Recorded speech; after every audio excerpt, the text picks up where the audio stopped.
So in this video, we're going to be talking about carbon footprint, what it is, and how you can reduce it, okay?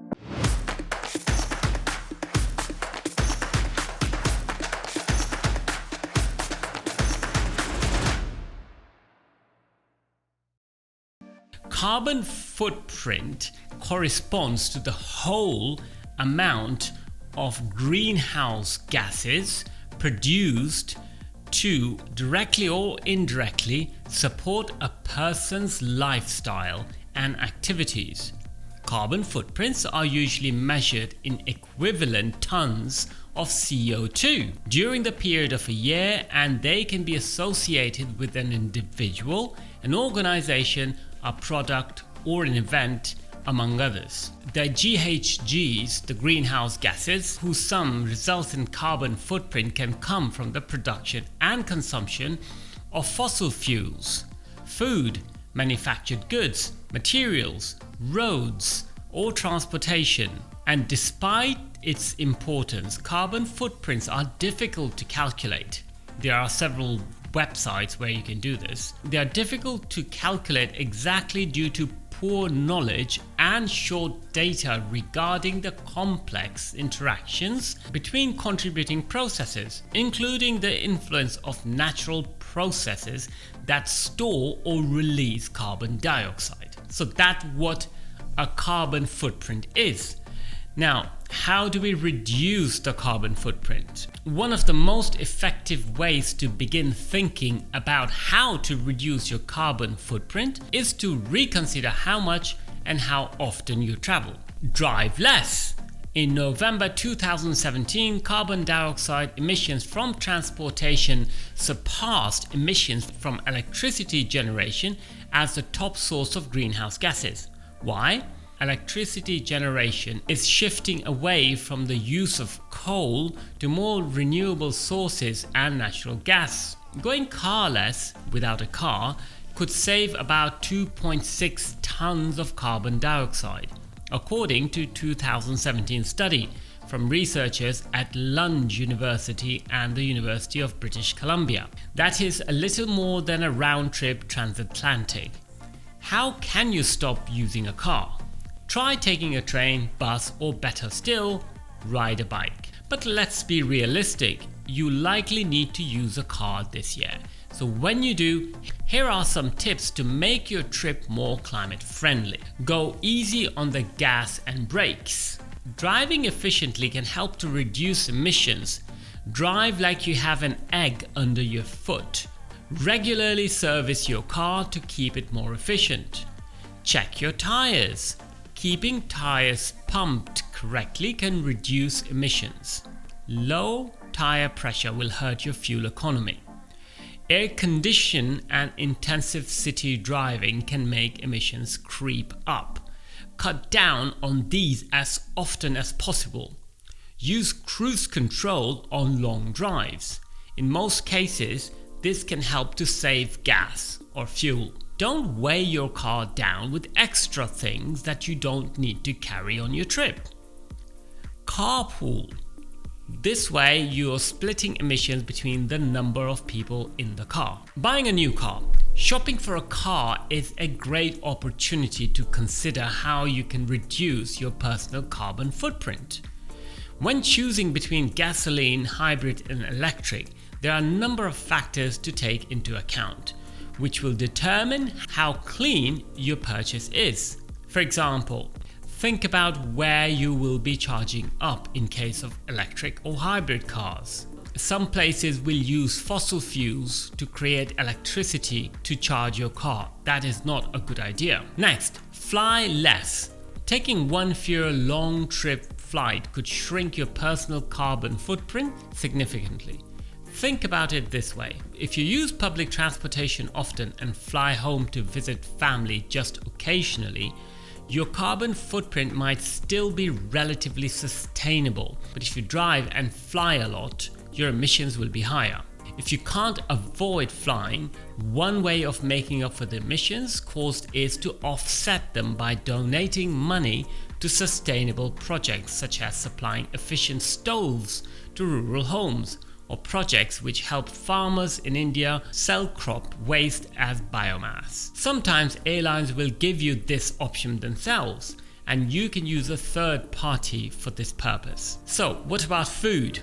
Globally, emissions are linked to what we put on our plate. Eat less meat. While food systems are complicated and research is still evolving on what the most environmentally friendly diet is, experts mostly agree that cutting down on meat, and red meat in particular, is a better choice for the environment. This is because the production of red meat uses a lot of feed, water and land. Cows themselves give off methane emissions from their bottoms, which is a harmful greenhouse gas. For that reason, eating a vegan diet is likely to be best for the environment. According to a study published in 2017, red meat can have up to 100 times the environmental impact of a plant-based diet. According to some estimates, beef gives off more than 6 pounds, 3 kilograms of carbon dioxide per serving. The amount created per serving by rice, legumes, carrots, apples or potatoes is less than half a pound.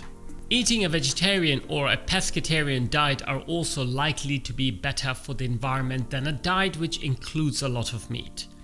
Each of these, however, depend on exactly what you're eating and how much of it. If you replace that meat with dairy, for example, your emissions could rise again. Deep net fishing can emit as much as beef, following national health guidelines, with further reduction in meat, fish and dairy. This is similar to a Mediterranean diet, by the way, is a good option too. These diets can have healthy benefits. Waste less. This is a big one on average. Americans waste around 40% of the food they buy.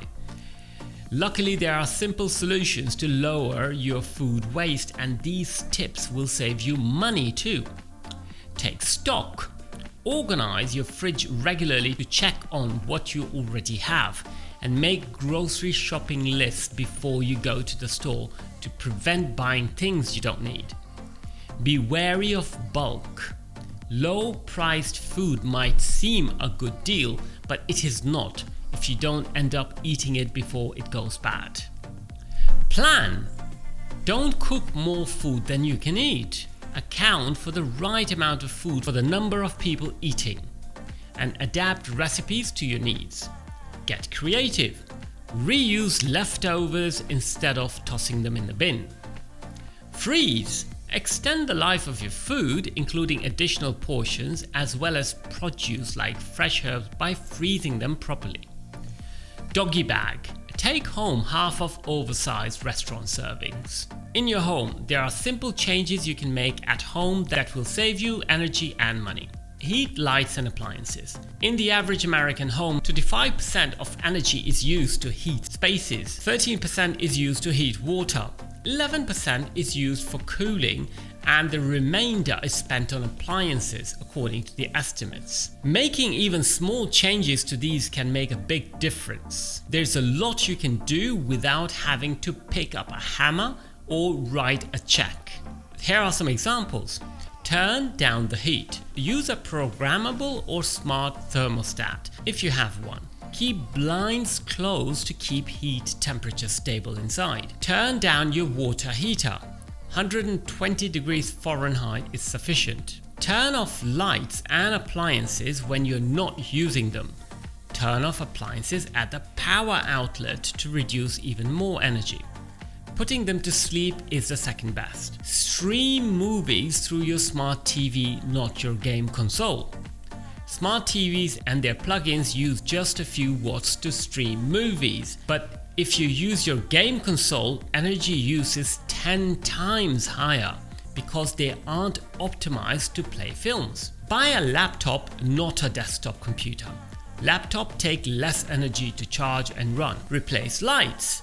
LED lights use up to 85% less energy. Last up to 25% longer and are cheaper to run than incandescent lights. Don't set your fridge and freezer temperature lower than necessary. temperature of around 35 to 38 degrees Fahrenheit for the fresh food compartment and 0 degrees for the freezers. And unplug that old fridge in the garage that you don't need anymore. Choose renewables. If you live in a country where you can choose your energy supplier, pick one that runs on renewables. Replace old fridges. They are energy hogs and can cost up to $100 extra per year to run. Look for Energy Star symbols when buying electrical products. This certification means a product has met energy efficiency standards. Recycle.